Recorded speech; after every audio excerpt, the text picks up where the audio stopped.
Hello friends, welcome to my channel that is get it clear. Friends, जैसे कि आपको पता है कि आज जो थी 817 की हेयरिंग थी और आज भी हम सबको यही उम्मीद थी कि आज जो है वो हमारे केस की सुनवाई होगी और जल्द ही जल्द हमारे को कोई नतीजा देखने को मिलेगा।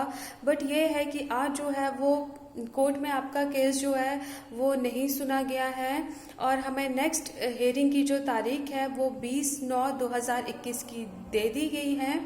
तो फ्रेंड्स, हम उम्मीद करते हैं कि नेक्स्ट डेट में हमारा केस जो है वो कोर्ट में लगे और जो है वो हमें जल्दी से कोई एक रिजल्ट जो है वो देखने को मिले।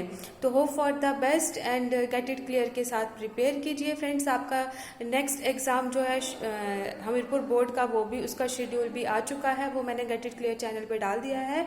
तो काइंडली आप उसके लिए भी प्रिपेयर करें, उससे भी आपका ही फ़ायदा होगा और अपनी प्रिपरेशन अच्छी बनाए रखें और गेट इट क्लियर चैनल के साथ तैयारी करते रहें। Thank you, have a good day.